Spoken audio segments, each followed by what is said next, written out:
In a faraway land, a single choice could alter the fate of an entire kingdom.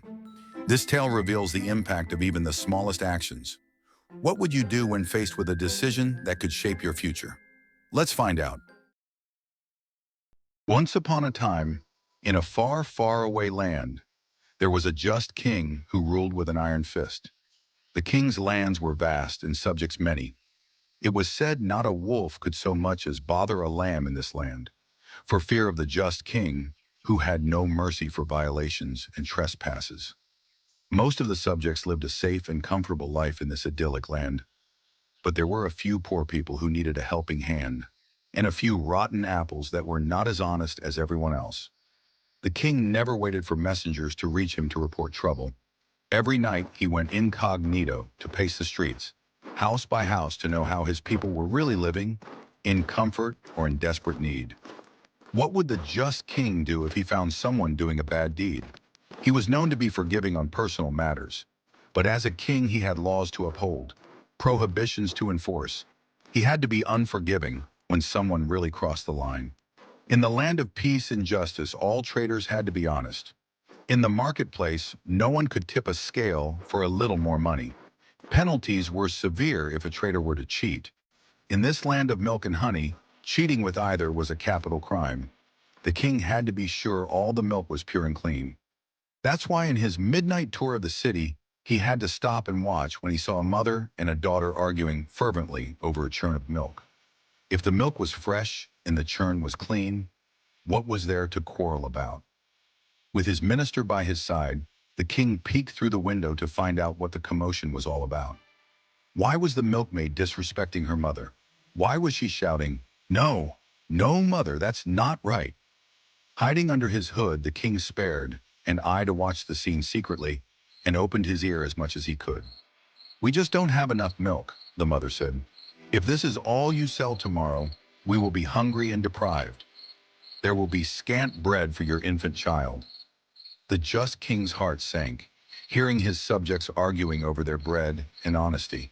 "Nevertheless," the milkmaid rebuffed her mother, "I can't cheat by adding water to the milk.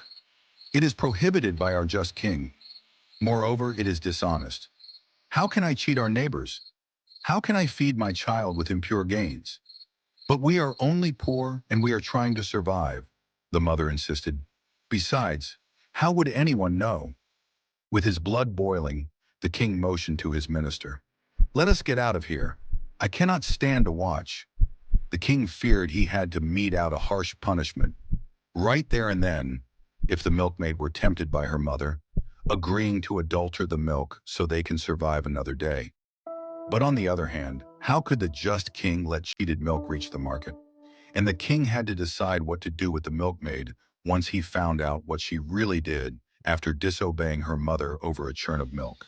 The next morning, the king sent a trusted purchaser from the palace to wake up the milkmaid before she had a chance to take the milk to the market, whether pure or adulterated. The king's trusted man did not introduce himself, only said he needed lots of milk and bought all she had.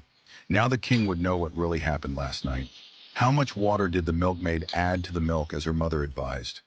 When the milk reached the palace, the king could not wait and personally watched as his food testers carefully checked each churn and declared, "This is the best milk, fresh and pure." As for water, there is not a trace. The king shed a tear of happiness, his tension giving way to jubilation and relief. No punishment would be necessary, but now he must find a reward for the honest milkmaid and her good deed. But what would happen to the mother, who almost succeeded to taint a pure heart for a little bit of gain that wasn't deserved? When the just king summoned the family to the palace, neither the milkmaid nor the mother knew why. Yet the mother's heart was racing while the daughter was calm and confident. In front of the king, the minister told the entire story. As the mother started crying, kneeled and asked for forgiveness, the fair milkmaid stood upright and motionless, neither too proud of her righteousness nor apologizing for her mother's wrongdoing. "I did nothing special," she replied when asked. "There is no honor in simply being honest and doing the right thing." "True, but," the king roared, "last night my kingdom came close to losing its justice. It was your good deed that kept us righteous. Every misdeed begets the next one. One churn of bad milk corrupts the whole market. Pretty soon, everyone is cheating each other with impure milk or unwholesome bread. Before we know it, we become a corrupt people, taking from each other what we neither deserve nor need. So what say you? The king asked. If I want you to come and live in my palace henceforth. The milkmaid did not know what to say and shyly mumbled, it would be a great honor indeed. If you have sheep to milk and churns to be filled. The king smiled and left out a small laugh. That would be nice too, if you wanted. But I want you to be my daughter, for I have a son who is yet to be married. And for him I can't think of a bride more deserving and more fair. But what of my mother, oh just king? The milkmaid asked with heartfelt concern. I hope you don't punish her for one bad idea out of desperation she gave. After all, you don't want to break the heart of your son's bride. That's my mother yesterday, today, and tomorrow. One bad deed does not make a bad human being forever after. Everyone deserves a chance to repent and amend. The just king nodded in agreement and concluded, let the regret in her heart be ample punishment. That is sufficient for one bad piece of advice that fortunately was not heeded. And let us be thankful for coming together in pursuit of the good, for finding my son a fair bride, so he can build his kingdom with an honest companion always by his side.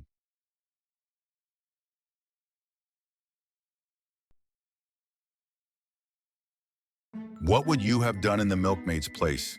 Let us know in the comments below. If you enjoyed this story of integrity, don't forget to like, share, and subscribe for more stories with powerful lessons.